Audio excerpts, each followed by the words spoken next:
बहुत समय पहले कश्मीर के जंगल में टुनटुनी चिड़िया अपनी दो बेटियों के साथ रहती थी। वो साहूकार के घर में काम करके अपनी बेटियों का पेट पालती थी।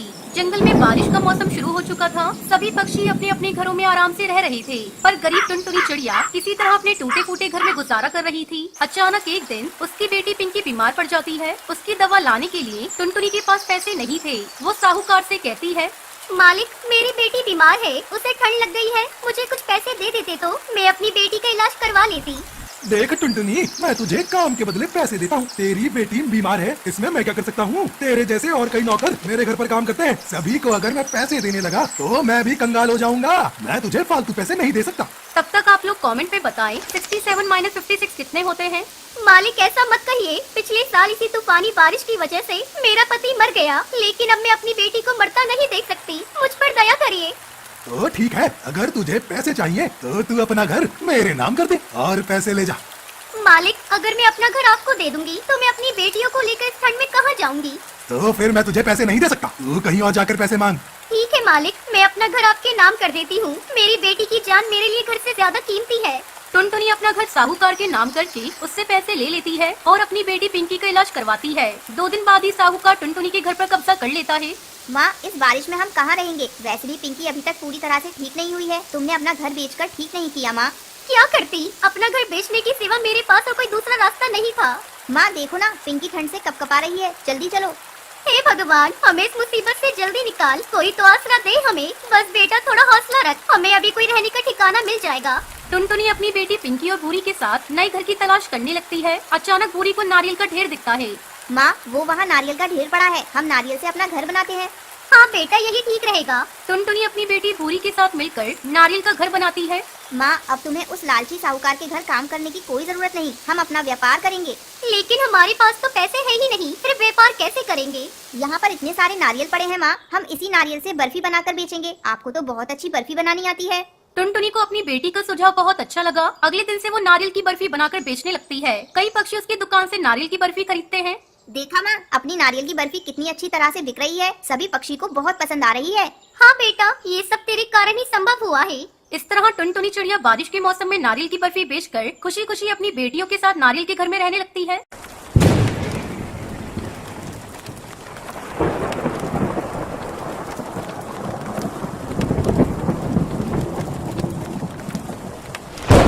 ये कहानी सुंदरवन के एक जंगल की है। उस जंगल में टुनटुनी चिड़िया एक पेड़ पर अपना घोंसला बनाकर रहा करती थी। उसके पास वाले पेड़ पर कड़कनाथ कौआ अपने परिवार के साथ रहा करता था। उसका एक बेटा था कालू कौआ। वो बहुत ही आलसी था। कुछ दिन पहले ही टुनटुनी चिड़िया ने एक अंडा दिया था और आज उस अंडे में से एक नन्ही चिड़िया बाहर आती है। आज मेरा माँ बनने का सपना पूरा हो गया। मेरी बेटी कितनी मासूम है, मैं इसे कभी भी कोई परेशानी नहीं होने दूंगी। इसी तरह कुछ दिन गुजर जाते हैं। एक दिन टुनटुनी चिड़िया भोजन की तलाश में जा रही थी। तभी कालू कौआ उसके घोंसले के पास आता है। अरे कालू भैया, अच्छा हुआ जो तुम आ गए। मैं अभी आपके पास ही आने वाली थी। क्यों, क्या हुआ? कालू भैया, मैं भोजन की तलाश में जा रही हूँ। आप मेरी बच्ची का ख्याल रखिएगा, मैं अभी आ जाऊंगी। ठीक है बहन, तुम जाओ, मैं तुम्हारे बच्चे का ख्याल रखूंगा, लेकिन आते समय मेरे लिए भी भोजन लेती आना। हाँ हाँ कालू भैया, आप चिंता मत करिए, मैं जरूर लेती आऊंगी आपका भी भोजन। इतना कहकर टुनटुनी चिड़िया भोजन की तलाश में चली जाती है। कालू कौआ चिड़िया की बेटी की देखभाल करने लगता है। थोड़ी देर बाद जब टुनटुनी भोजन लेकर आती है। कालू भैया, आपका बहुत बहुत धन्यवाद जो आपने मेरी बच्ची की देखभाल की। ये लीजिए, मैं आपके लिए भी भोजन लेकर आई हूँ। ठीक है टुनटुनी चिड़िया, अब तुम अपनी बच्ची का ख्याल रखो, मैं अपने घर जा रहा हूँ। इस तरह टुनटुनी चिड़िया रोज भोजन लेकर आती और कालू बैठा बैठा ही खाता है। धीरे धीरे कई महीने गुजर जाते हैं और बारिश का मौसम शुरू हो जाता है। तब एक दिन टुनटुनी चिड़िया कहती है, मैं इस बारिश से अपनी बेटी को कैसे बचाऊं? मेरी बेटी इस बारिश में भीग रही है। मैं कालू के पास जाकर मदद मांगती हूँ, शायद कालू मेरी मदद करे। टुनटुनी चिड़िया कालू के पास जाती है। भैया, इस बारिश में मेरा घोंसला पूरा भीग गया है। अब मेरा घोंसला पता नहीं कब टूट जाए। क्या बारिश रुकने तक आप मुझे अपने घोंसले में रहने दे सकते हैं? मैं अपनी बेटी को अपने साथ लेकर आई हूँ। टुनटुनी चिड़िया, मैं तुम्हें साफ साफ बता देना चाहता हूँ, मेरे घोंसले में इतनी जगह नहीं है मैं तुम दोनों माँ बेटी को रख सकूँ। तुम कोई दूसरा आशियाना देखो।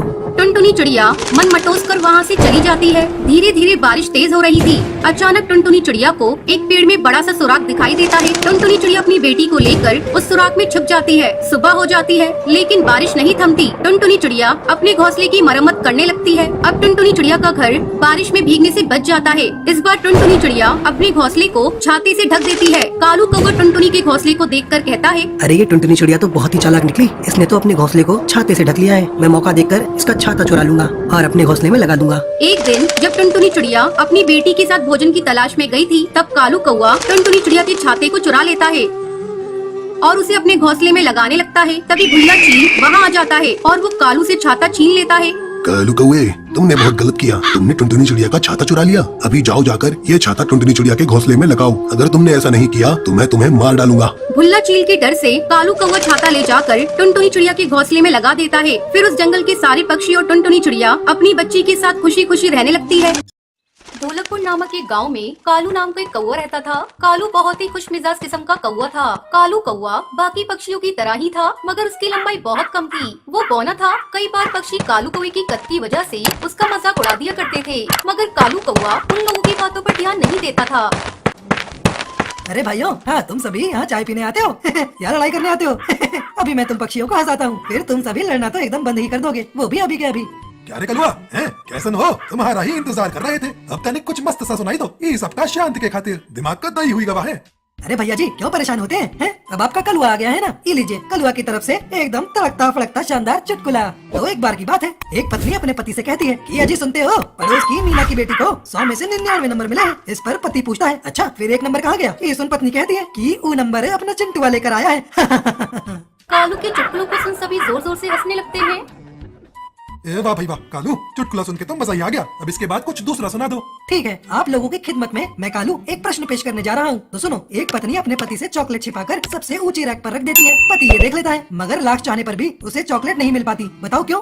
अरे बाबा रे, उतना तो मालूम ही नहीं है, तू ही बता। अरे भैया जी, उसके पति की इतनी लंबाई ही नहीं थी कि वो वहाँ तक पहुँच पाता मतलब वो तेरी तरह बोना था ये सुनकर कालू कौवा बहुत दुखी हो जाता है। सभी उसका मजाक उड़ाने लगते हैं और जोर जोर से हंसने लगते हैं। अच्छा ठीक है, अब हम चलते हैं। क्या रे कालू, तू भी ना जैसा खुद है वैसा प्रश्न करता है कालू कौवा उदास होकर अपने घर आ जाता है। मैं हमेशा गांव वालों के मजाक को मजाक में ही लेता हूँ, मगर ये सभी हर वक्त मेरे कद का मजाक बना देते हैं। खैर छोड़ो, इन सब बातों पर ध्यान देने से अच्छा है मैं कोई और काम कर लेता हूँ। कालू कौवा चाहे कितना भी गांव वालों के साथ घुल मिलकर रहता, मगर सभी एक मौका नहीं छोड़ते थे उसके कद का मजाक उड़ाने में। गांव वालों के ऐसे व्यवहार के कारण अब कालू कौवा उनसे कटा कटा रहने लगा। इन लोगों के साथ अच्छा रहकर कोई फायदा नहीं है, अब मैं इनको सबक सिखा कर रहूंगा। फिर कालू कौवा सभी पक्षियों के घर चोरी करने की सोचता है। आधी रात में मुंह पर काला कपड़ा बांधकर कालू कौवा चोरी करने निकलता है। जब सभी गांव वाले मेरा मजाक उड़ाने से पहले नहीं सोचते, तो मैं क्यों उनके घर पर चोरी करने से पहले सोचूं? शांति से जाता हूँ और चोरी करके आता हूँ। कालू कौवा चुपके से एक घर में घुस जाता है। सभी सो रहे थे। कालू कौवा धीरे धीरे सामान चुराता है और अपने झोले में रखता है और वहाँ से भाग जाता है। अगली सुबह गाँव में हल्ला हो गया कि गाँव में चोर घुस आया है। अब मुझे खुशी मिल रही है, अब ये भी परेशान हो रहे हैं। अब तक तो ये सिर्फ मुझे ही परेशान करते थे, अब मैंने भी इनको सबक सिखा दिया। एक दिन कालू कौवा चोरी किया सारा सामान लेकर अपने घर जा ही रहा होता है कि तभी उसे टुनटुनी चिड़िया देख लेती है और वो कालू कौवे का पीछा करने लगती है। कालू कौवा हड़बड़ाहट में दरवाजा जल्दी से बंद कर देता है। अगली सुबह भी टुनटुनी चिड़िया कालू को सुबह सुबह सामान लेकर हड़बड़ी में आती देखती है। ऐसा कई दिनों तक होता है, तब जाकर टुनटुनी चिड़िया को कालू पर शक होना शुरू हुआ।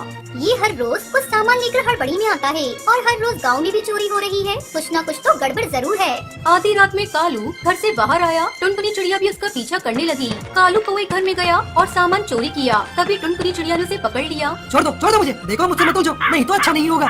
शोर सुनकर सभी पक्षी इकट्ठा हुए। सरपंच भी आ गए। देखिए सरपंच जी, मेरा शक सही था, कालू कौवा ही गांव में चोरी कर रहा था। टुनटुनी चिड़िया कालू कौवे के मुंह से काला कपड़ा हटा देती है। कालू कौवे को देख सभी हैरान रह जाते हैं। तुम तो बहुत अच्छे कौवे थे, मुझे तुमसे ये उम्मीद नहीं थी। हाँ सरपंच जी, आपने बिल्कुल सही कहा, मैं बहुत अच्छा कौवा था, मगर इन गांव वालों ने मुझे बहुत बुरा कौवा बनने पर मजबूर कर दिया। मैं मानता हूँ मेरा कद छोटा है, मैं बोना दिखता हूँ, मगर इसमें मेरी क्या गलती? सभी गांव वाले एक मौका नहीं छोड़ते थे मेरा मजाक उड़ाने का। मैं तो हमेशा इन्हें हंसाता था, इनकी मदद करता था, मगर ये तो हमेशा मेरे कद का मजाक उड़ाने में लगे रहते थे। मगर तुमने चोरी क्यों की?